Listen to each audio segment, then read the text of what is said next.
much, Dr. Wysocki. I will refrain from giving an adequate rejoinder in expression of all of my gratitude to you and to Dr. Basil, especially, but to many others, including Dr. O'Gorman, who helped bring me here, and to all of my students. I'll refrain from, and I will not tell you how much I love you, because then I will not be able to deliver this lecture. Dr. Wysocki said that my departure is bittersweet, which means that it's more bitter and more sweet, depending on who you are in this room right now. But I will not spare you one more bitter thing, which is that this will not be a short lecture. It's a little bit on the longer side. When I was a runner, which was a long time ago, I ran the marathon, not the 50-yard dash, and unfortunately I haven't been able to kick that habit. If you don't have a handout, there's a couple left in the back of the room.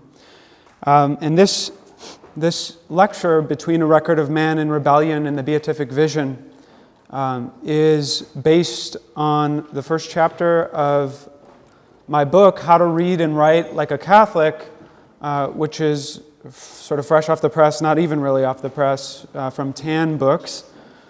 The book in and of itself is only worth about $35, but signed copies are going for, I think the last I checked a couple hours ago, and the market is just going nuts because they're going for like $120,000 on eBay, which is my gift to you. I'm helping you in signing the books that you're going to buy from me. I'm helping you to repay your student loans, and then I can rest in peace. Okay. In an essay on the development of Christian doctrine, Newman writes, "When some great enunciation, whether true or false, about human nature is carried forward into the public throng of men and draws attention, the minds who encounter it do not do so passively. Rather, it becomes an active principle within them, leading them to an ever new contemplation of itself, to an application of the idea in its various directions, and a propagation of that idea on every side. It is my hope that Newman's idea of literature, as the study of human nature, and largely of man in rebellion, can enter into a marriage with approaches to literature that overemphasize and misrepresent its relation to the beautiful. Through his insistence upon the limits of literature, St. John Henry Newman, the first saint novelist, helps us to refine our understanding of literature's nature and its dangers, its possibilities and its graces.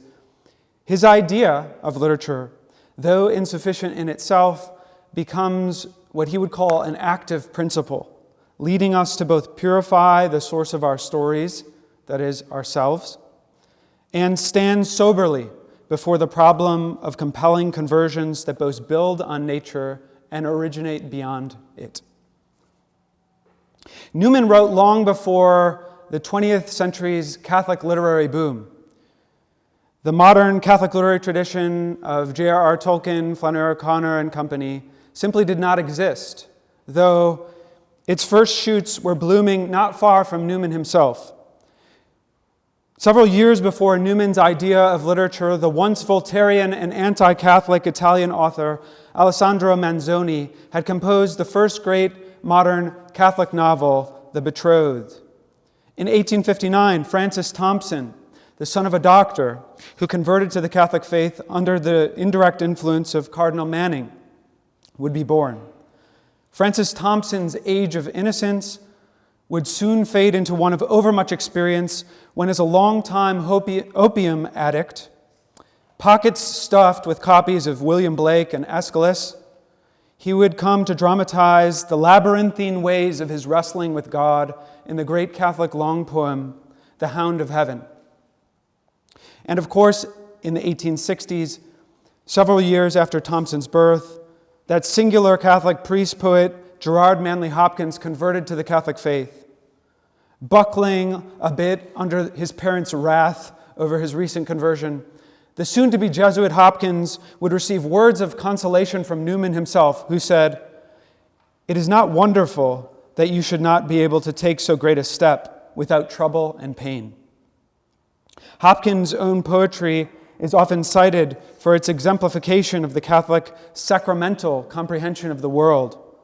Poems such as God's Grandeur or Pied Beauty speak of the natural world charged with the grandeur of God, even as they contain tacit critiques of untethered industrialization that would later find more explicit condemnation in Pope Leo XIII's Rerum Novarum. But Hopkins' work contains another vein, one whose tributaries share a source much closer to the theory of literature that Newman develops. In his poem Carry On Comfort, for example, Hopkins writes of, quote, the mind that has mountains, cliffs of fall, frightful, sheer. Here, literature plumbs the horrifying abysses of our human hearts. And yet again, Newman does not directly consider a Catholic literary canon. His scope is vast. His consideration of literature's place in the world spans all the way back to the apostle of civilization, as he calls him, Homer, a blind old man who wandered over the islands of the Aegean and the Asian coasts. Still, Newman's judgment concerning literature will rightfully unsettle those familiar with the Christian virtue of hope when he says, "You cannot have a sinless literature of sinful man." The modern Catholic literary tradition's dominant interpretive approach is rooted in the via pulchritudinis. According to this way of beauty, literature is justified most often and even considered as a good because in its sacramental dimension, that is, showing the unseen through the seen, it contains a foretaste of the beatific vision. And in its beauty, the argument goes, it is also full of truth. In its 2006 concluding document, the Pontifical Council for Culture proclaims that the way of beauty seems to be the privileged itinerary to get in touch with many of those who face great difficulties in receiving the Church's teachings, particularly regarding morals. Too often in recent years, the document says, truth has been instrumentalized by ideologies, and the good has been horizontalized, that is, leveled, lowered, into a mere social act, as though charity towards our neighbor alone sufficed, without being rooted in love of God. Relativism, the pontifical document goes on, which finds one of the clearest expressions in our time, continues to spread, encouraging a climate of miscomprehension and making real, serious, and reasoned encounters rare. Can I get an amen? The Pontifical Council for Culture goes on to position Christ as the paradigmatic incarnation of beauty. Christ, the beautiful, the document says, invites contemporary Augustines, unquenchable seekers of love, truth, and beauty, to come to eternal beauty by way of perceptible beauty. In the first volume of Hans Urs von Balthasar's multi-volume, The Glory of the Lord, he argues something similar when he says that, unlike the other two transcendentals, beauty is more disinterested. I take some issue with von Balthasar's position on this and other matters, but I'll give you an example. In Sohrab Ahmari's book, The New Philistines, which came out, I think, in 2017, he demonstrates the way in which beauty has been instrumentalized by the contemporary art scene, by identity politics, and thereby sort of obscures or ruins our chance to encounter genuine beauty. Nonetheless, Balthasar is surely right in one of his most famous quotes when he says, "Our situation today shows that beauty demands for itself at least as much courage and decision as do truth and goodness. She will not allow herself to be separated from her two sisters without taking them along with herself, to be separated and banned in an act of mysterious vengeance. We can be sure," von Balthasar says, "that whoever sneers at her name as if she were the ornament of a bourgeois past, whether he admits it or not, he can no longer pray, and soon he will no longer be able to live, to love." Von Balthasar's argument is partially compelling. Lives, conversations, social orders that are shaped by truth and goodness, but bereft of beauty, will end up shrill, falsely pious, and unpersuasively moralistic. But beauty will not save the world. Even Dostoevsky, who coined the phrase, "beauty will save the world," demonstrates the insufficiency of beauty in the very novel where he coins it, The Idiot, where the pursuit of this beauty as the savior of the world ends in murder and death. Such an idea is oftentimes a hyperbolic assertion uttered on behalf of practitioners of beauty, who, just like practitioners of any trade, want their own good work to be the only or primary means of salvation. This enunciation of the beautiful can be traced, however, back to Augustine's "Late have I loved you, beauty so old, beauty so new." And it finds a companionable argument in Pope Emeritus Benedict XVI's address to artists, where he writes that an essential function of genuine beauty, as emphasized by Plato, is that it gives man a healthy shock. It draws him out of himself, wrenches him away from resignation and from being content with the humdrum. It even makes him suffer, piercing him like a dart. But in so doing, it reawakens him, opening afresh the eyes of his heart and mind, giving him wings, carrying him aloft. Note that for the Pope, the beautiful is, at least not first and foremost, necessarily evangelical, Christian, or doctrinal. Even as toward the end of his address, the Holy Father references literary giants such as Dostoevsky and Hermann Hesse in order to establish the way in which literature can lead the reader to God, he nevertheless introduces a caution concerning the beautiful. The superficial and blinding, which leaves the onlooker dazed. Too often, he says, the beauty that is thrust upon us is illusory and deceitful. Rather than bringing man out of himself, failing to open him up to horizons of true freedom, it imprisons him within himself, further enslaves him, depriving him of hope and joy. Beauty, then, ought not to be the sole end that we seek when we set out to understand the creation of art. The great Catholic poet Dante Alighieri advanced in his application of the fourfold method in his letter to Can Grande that his work ought to be read not on one single level, but on several. It ought to not be considered merely beautiful, or merely moral, or merely spiritual. As he says, it ought to be called polysemous, that is, of many senses. A first sense derives from the letters, the literal. A second from the things signified by the letters. We call the first sense literal, the second sense allegorical. Then we move on to the moral and the anagogical, that is, the mystical sense of reading. To clarify this method of treatment, Dante says, consider this verse. When Israel went out of Egypt, the house of Jacob from a barbarous people, Judea was made his sanctuary, Israel his dominion. Now, if we examine the letters alone, the exodus of the children of Israel from Egypt in the time of Moses is signified. In the allegory, a redemption accomplished through Christ is signified by the same verse. In the moral sense, the conversion of the soul from grief and misery of sin to a state of grace is signified. In the anagogical sense, the exodus of the holy soul from the slavery of this corruption to the freedom of eternal glory. This interpretive framework shows us that beauty, again, is even only one of the ends of literary art. And this is especially the case of modern literature, modern fiction, the modern novel, which does not take beauty as its object in the same manner as the plastic arts or the visual arts or the musical arts.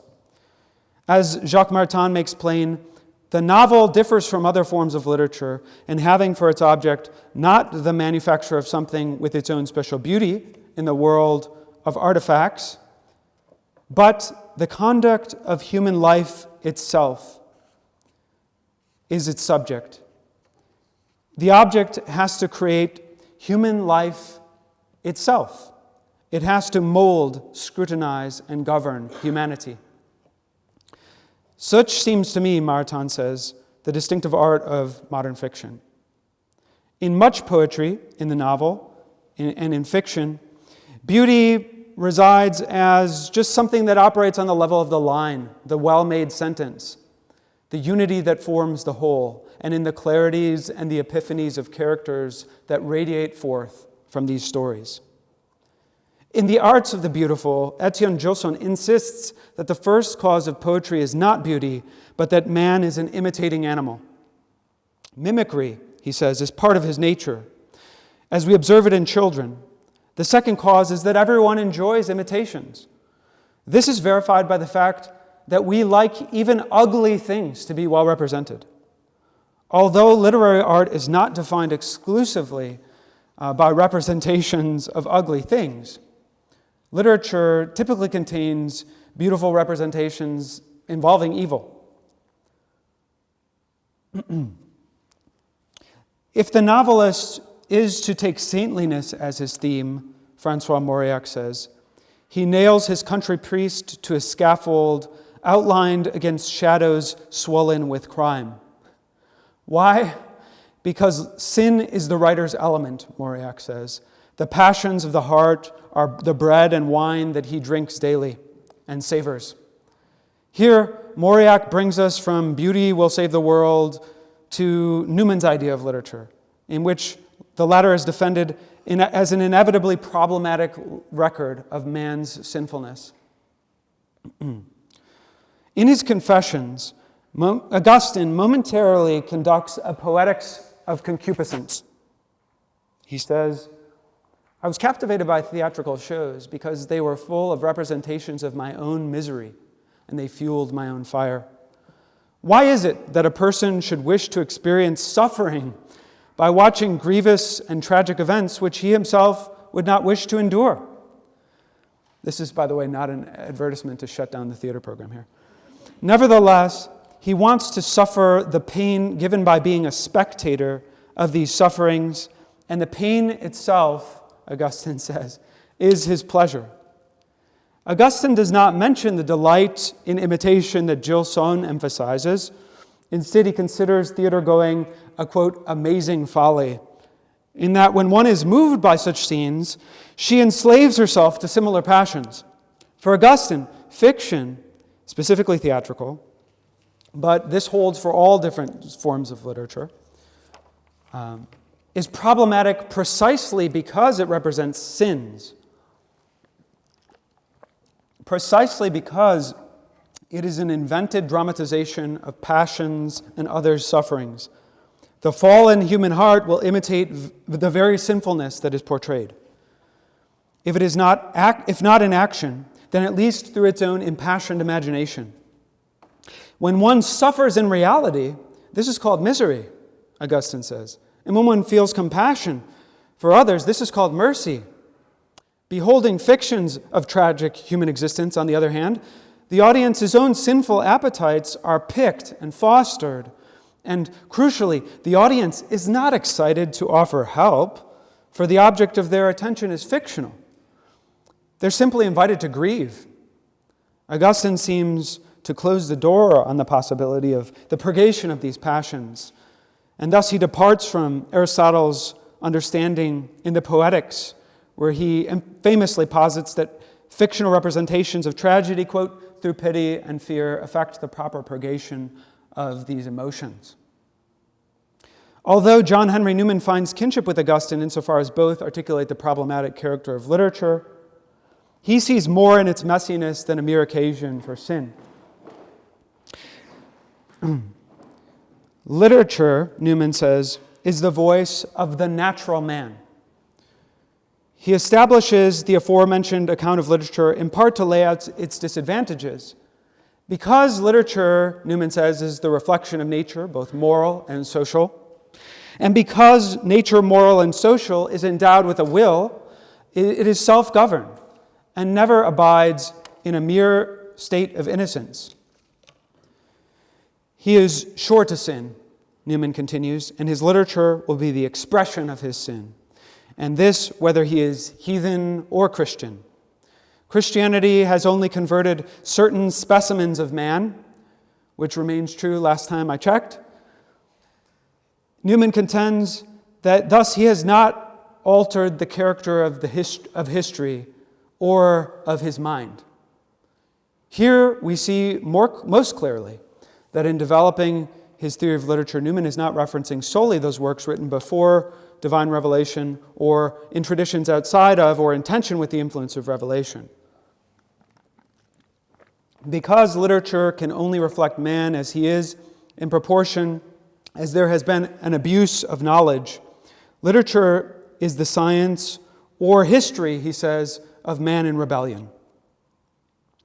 Whereas physical science is dangerous because it is intrinsically indifferent to the idea of moral evil, he goes on, literature is even more perilous because it is inclined to understand and recognize evil all too well. It becomes excessively focused upon the abyss, and as our beloved friend Friedrich Nietzsche observes in Beyond Good and Evil, when you gaze long into an abyss, the abyss also gazes into you. Newman contends that as literature is a study of human nature, a Christian literature is impossible. One might expect that Newman's rather bleak appraisal of literature, typical for a Brit, you know what I'm saying, would lead, it's all those cloudy days and weak tea, you make the second infusion for 3 days straight, it's just not the same. If they hadn't hated the Irish so much, they would have got a better deal on the tea. Anyway, one might expect that Newman's rather bleak appraisal might have led to him banishing it from the Republic of Letters. But, like a great artist, he concludes his discourse on literature with a somewhat unexpected plot twist. Indeed, he insists that a Catholic university should and even must teach the sinful literature of sinful man. Why? Because most men, he says, aren't destined for the cloister. As he writes, we cannot possibly keep them from plunging into the world with all its ways and principles and maxims when their time comes. That is, we cannot keep you, students, from doing this. My goodness, we can't even keep you from doing it while you're here. But we can prepare them against what is inevitable. And it is not the way to learn to swim in troubled waters, never to have gone into them. Prescribe, I do not merely say particular authors, but secular literature as such, cut it out from your class books. Cut out from your books all broad manifestations of the natural man, Newman challenges. And those manifestations are waiting for your pupils' benefit at the very doors of your lecture room in living and breathing substance, called the frat party. Here, though, which we don't have in this blessed Isle of Paradise, here, though, Newman does not seem to do justice to the degree of depravity that artificial sin can incarnate. Some literary waters, after all, are so troubled that no swimming instructor could prevent the pupil from drowning. This is implied in the thought of Jacques Maritain, who too wrestles with the problem of sinful literature. In his Ardent Scholasticism, he portrays the question as not whether a fictional writer can or cannot represent this or that aspect of evil, but rather, quote, at what altitude he is prepared to depict it, and whether his art and his heart are pure enough and strong enough for him to depict it without complicity or connivance. Should the novelist wish to probe the abyss of human misery and wish to work to avoid scandalous sinfulness, she would require superhuman virtues, Maritain says.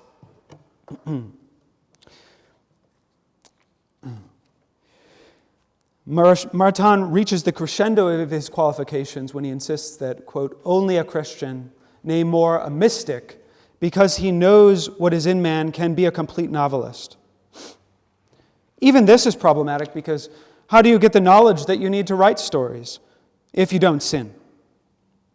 And how does this knowledge come about except through experimentation?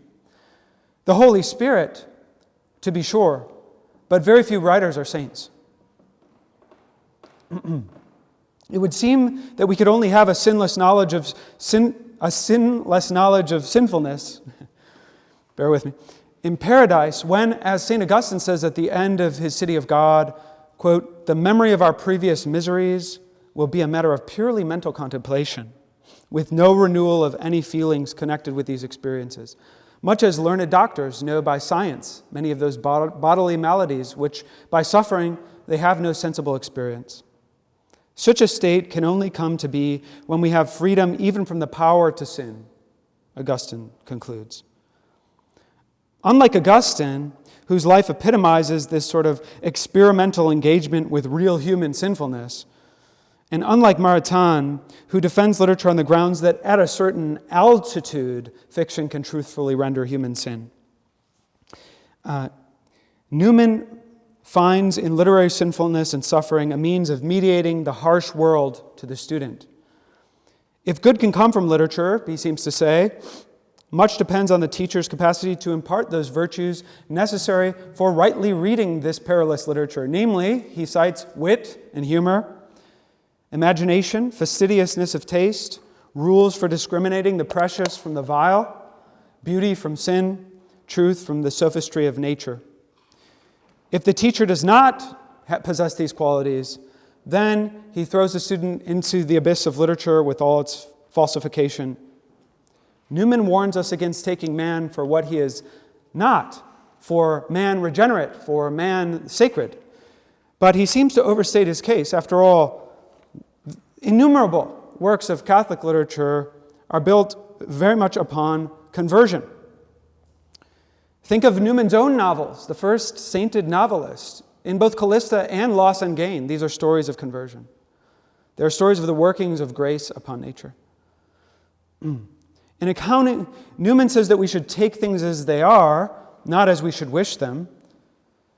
And he counsels this again with a kind of cold English sobriety. But in accounting for things as they are, we don't need to do so in the manner of the political realist Hobbes, who in his Leviathan states that there is no such finus ultimus, or utmost aim, nor greatest good, as is spoken of in the books of the old moral philosophers. In place of this summum bonum, Hobbes puts for a general inclination of mankind a perpetual and restless desire of power after power that ceaseth only in death.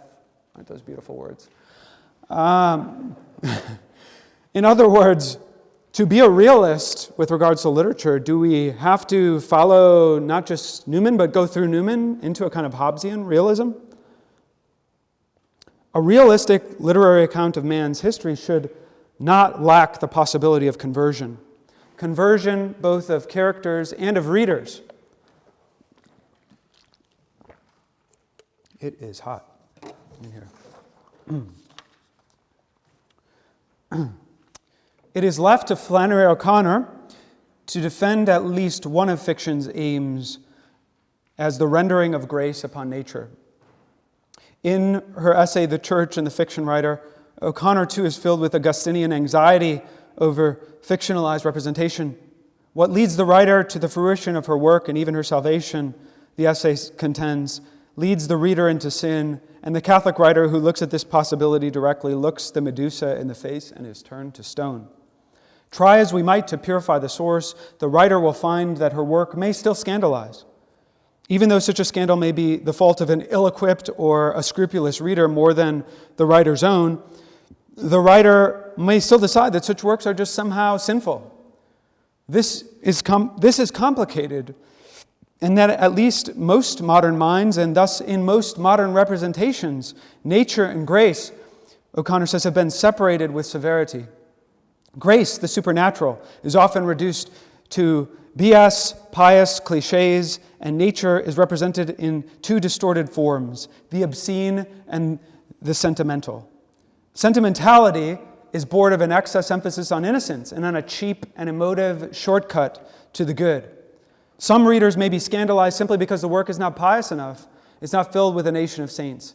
Because it's not what O'Connor, with her southern propriety, called pious trash.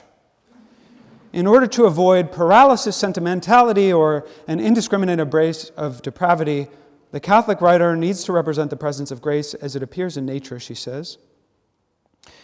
In one of her letters to A, O'Connor addresses this problem in fiction, writing, you can't have a stable character being converted. It seems to me that all good stories are about conversion, about a character's changing. If it is the church he's converted to, the church remains stable. He has to change. The action of grace changes a character. Grace can't be experienced in itself. An example is when you go to communion. You receive grace, but you experience nothing. Or if you do experience something, what you experience is not the grace, but an emotion caused by it. Therefore, in a story, all you can do with grace is to show that it is changing the character. Mr. Head, in my story, the artificial N-word, is changed by his experience even though he remains. Mr. Head, he is stable, but not the same man at the end of the story. Stable in the sense that he bears the same physical contours and peculiarities, but they are all ordered to a new vision. Part of the difficulty of all this is that you write for an audience who doesn't know what grace is, and they don't recognize it when they see it. All my stories are about the action of grace on a character who is not very willing to support it, but most people think of these stories as hard, hopeless, brutal, etc.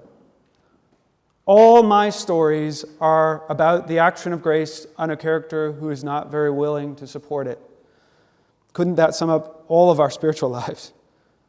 This narration of grace's motion, as the Jesuit Father William Lynch contends in his book, Christ and Apollo, is rooted in the great fact of Christology. That is, Christ descended and passed through the particular in order to redeem.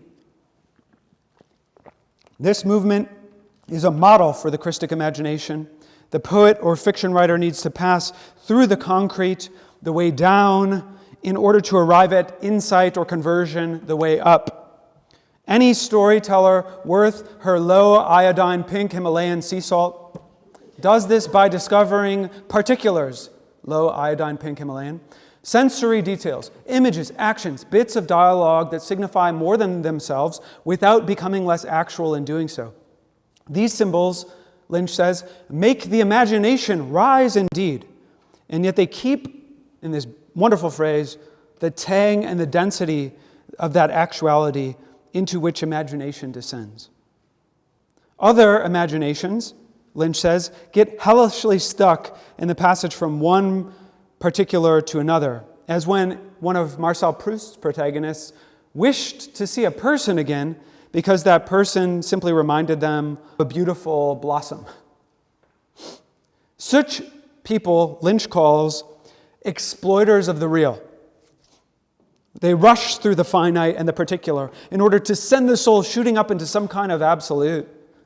But the Christic imaginer passes through the tang and the density of actuality in order to work out the character's salvation or damnation in all of its definiteness. Lynch lifts up Dostoevsky as the ultimate novelistic embodiment of this Christic movement, but the stories of O'Connor, who insisted that the fictionist must be contented with the humbleness of her materials and who read Lynch carefully, demonstrates the difficulties that attend to any story's passage from particularity into epiphany. In spite of this insistence, the end of her story, the artificial N-word, apparently instantiates the fictionist's temptation towards explanation over action.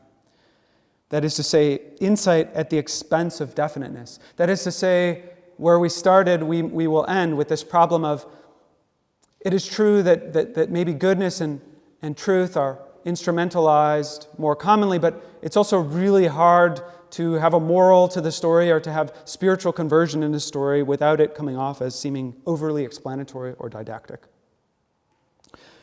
In the stir of sincere agonies, ideological convolutions of our national conversation, when our ability to converse is itself called into question, and given the origins and innumerable abuses wielded through the word nigger, the mere title of Flannery O'Connor's The Artificial Nigger would seem sufficient cause for the story's consignment to the dustbin of history.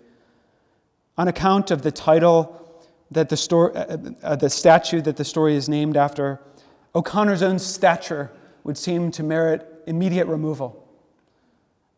An argument in favor of its depth, the story's depth, and I'm going to close with an analysis of this story, a thoughtful voice drawing out the honesty and the profound perception, in her own words, of O'Connor's vision comes from the late black novelist Toni Morrison, whose appreciation of O'Connor's artificial nigger should halt the superficial and the reactionarily righteous that would commit such fiction to the bonfire of white vanities.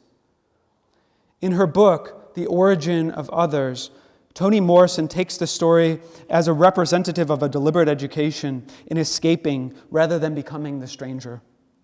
It is in this controversial conversion story, Morrison says, the word nigger is used constantly, even when and especially when it is unnecessary, which is precisely the point. O'Connor demonstrates the importance of excessive racial expletives for the self-regard of the white protagonist, Mr. Head. Mr. Head's self-assigned mission in the story, for those of you who haven't read it, is to pass on to his grandson Nelson this inheritance of white supremacy. For Nelson to fully learn his lesson, the grandfather has to take him into the city because, as the story says, the last black resident of their county had been, quote, run out 12 years earlier. The racial character of this field trip to Atlanta sharpens when a palpably prosperous black character passes them. Mr. Head quizzes Nelson. What was that, he asks, substituting what for who? Framing the question with who for what, framing the question with a dehumanization that invites disgust. Nelson, oblivious to his grandfather Head's heavy-handed misdirection, answers, a man? And when this is insufficient, he adds other accidentals such as fat and old before Mr. Head intervenes with an authoritative answer. That was a nigger, he huffs, slouching back into his seat. Toni Morrison hones in on another crucial scene when grandfather and son wander alarmed through a neighborhood marked by, quote, black eyes and black faces watching from every direction. Lost, the two pause to ask directions from a large colored woman. Interacting with an incarnate black woman for the first time in his life, Nelson is stirred by, quote, a feeling he had never had before. He suddenly wanted to reach down and pick him up and draw him against her, and then he wanted to feel her breath on his face. Mr. Head sees Nelson attraction as pernicious. As the black stranger loses her thatness, Morrison explains, without the glue of racial superiority, there seems to be no possibility of forgiveness or reunion between Nelson and his grandfather, who continue to grope their way helplessly through the city's foreign core. Mr. Head lets his grandson Nelson get lost on purpose, by the way. Literature is filled with all sorts of morally uplifting lessons, like this one. Good parenting means letting your child get lost in a city that they don't know on purpose so that you can be waiting around the corner to remind them of how influential and important you are in their life and that you can save them when they think that they can be autonomous and totally self-sufficient. When the frantic Nelson literally runs into an elderly lady at this moment, he scatters her groceries and possibly causes an injury. Mr. Head denies Nelson in front of the crowd, imitating St. Peter in an act so gross that the woman who see it happen, quote, dropped back, staring at him with horror, as if they were repulsed by a man who could deny his own image and likeness, that they could not even bear to lay their hands on him. Here, as O'Connor's Catholic imagination reads small particulars in the light of the great particularity of Christ, we grasp that Mr. Head's racist disposition is an insidious species that is not really sufficient to deal with on its own terms, as we do in our contemporary conversations about racism. This is just one particular that grows out of a deeper problem. His solipsism, that is, his sense of being self-contained, his ruthless penchant for resisting all reality that differs from himself, even to the point of playing a masochistic trick on his grandson. At last, Mr. Head and his protege enter an all-white neighborhood where, Toni Morrison argues, their fear of not belonging, of becoming themselves the stranger, destabilizes them. Mr. Head's educational aspirations are frustrated by these safe streets until they are, to use Toni Morrison's phrasing, calmed and rescued by a black jockey lawn ornament who, O'Connor writes, was meant to look happy because his mouth was stretched up at the corners, but the chipped eye and the angle he was cocked at gave him a wild look of misery instead. Grandfather and grandson experience what William Lynch calls insight. O'Connor does not make plain the why this happens, but as Mr. Head and Nelson gaze upon the plaster figure, which is, by the way, in the story, about the same size as the grandson, It is as if they were faced with some great mystery, O'Connor writes, some monument to another's victory that brought them together in their common defeat. It reminds me of that part in the gospel where we read that Pilate, I think it was Pilate and Herod, right? Once they found a common enemy in Jesus, they became friends from that day forward. And O'Connor continues, they could both feel it dissolving their differences like an action of mercy. O'Connor's attention to the singularities and ironies of the statue are superb. The chipped eye, the stretched mouth, which is meant to smile, but obviously is miserable. Still, her work shows how hard it is to obtain the right proportionality between what Lynch calls the definite of the concrete and the epiphany or the insight. How hard it is not to try to get as much as possible of heaven out of as little as possible of earth. Her invocation of the similarity between racial othering and divine mercy is especially unsettling.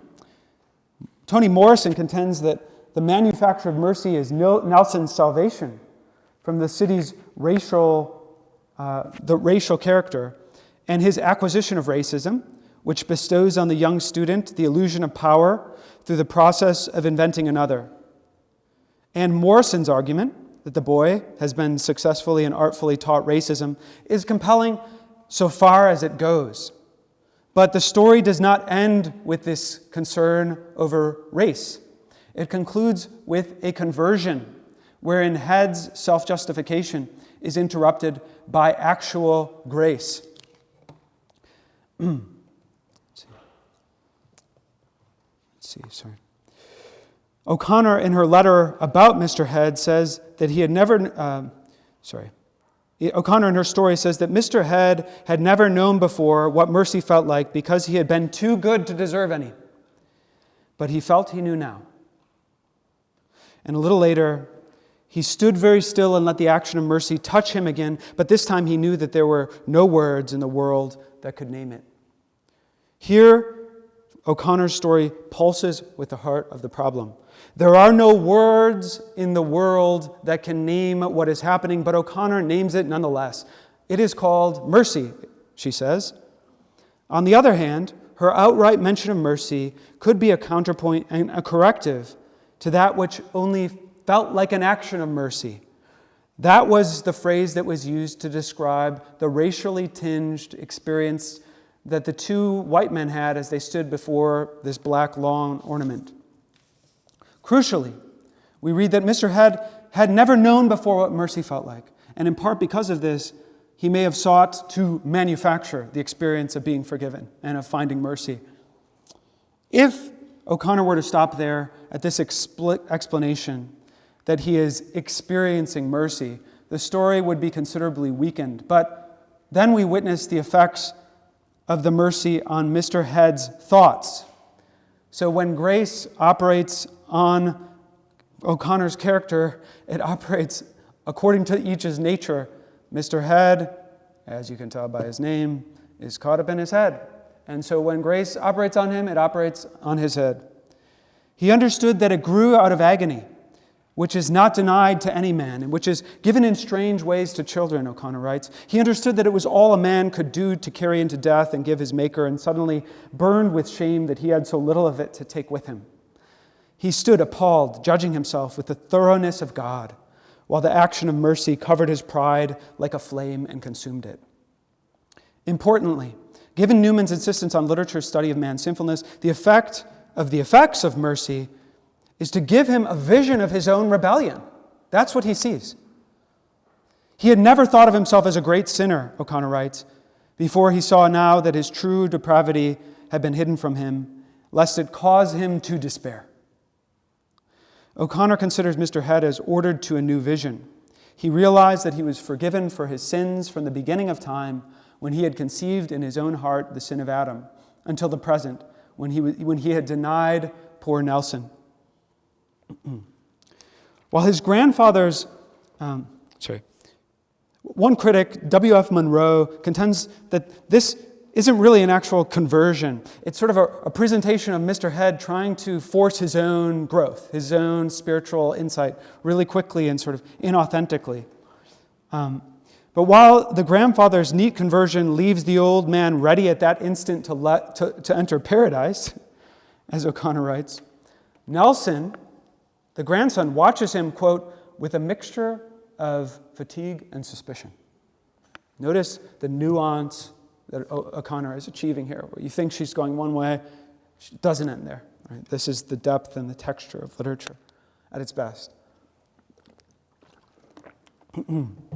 Just before this point, the pair's fear, their anxiety that they might again get lost, is so great that they stood ready to jump off if the train did not stop at their desired suburban station. As the same train, quote, disappeared like a frightened serpent into the woods, at the end of the story, Nelson's face lightened and he vowed never to visit the city again. Why? Has the serpentine train been a vehicle of his grandfather's fearful bigotry? Is he here refusing to find this sort of fake reconciliation and fake mercy through grotesque racist statuary?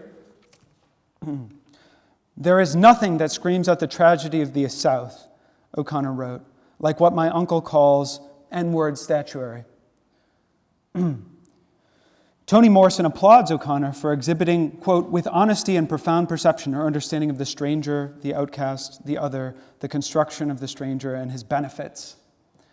At first glance, though, these benefits seem to include Mr. Head's purported redemption. But if the statue can be read as both a disfigured representation of blackness and disfiguring those who gaze upon it, it becomes what O'Connor would call a freakish figure for our essential displacement. That is, it is a figura on a metaphorical level, not just of sort of this mock blackness, but of human sinfulness, right, and brokenness. Nelson, too, seems to show that he is hungry for some sort of reassurance. When he opens his mouth to make a lofty statement, all that he can say is, they ain't got enough real ones here, they got to have an artificial one. Head's conversion, first, for all of its religious explicitness, and we're on the home stretch here, folks, occupies an indeterminate space. Is this an artificial conversion, or is it a real one? Wrestling with this question, as we delve into the story, we register the ramifications of redemption. The end of eternal salvation is larger than the purgation of racism. But prejudice, a species of deadly pride, must be rooted out, O'Connor seems to say, if the soul is to be wholly saved. The only specific sin Mr. Head names is his denial of poor Nelson. If the just severity of mercy's true action has only now touched him, if here, for the first time, he recognizes his capacity for monstrousness and monstrous sins, only a reductive reading would deny that he's not simply, in O'Connor's story, overcoming a racist bent, but actually coming in contact with God.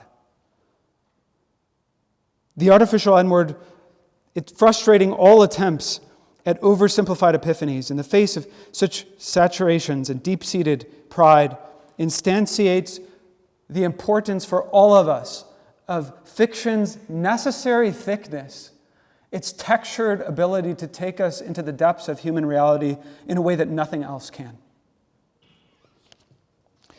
In its innate invitation to reckon profoundly, simultaneously with our nation's original sin and with our own descent from Adam, O'Connor considers part of the difficulty of dramatizing grace is that you write for an audience that doesn't know what grace is and doesn't recognize it when they see it.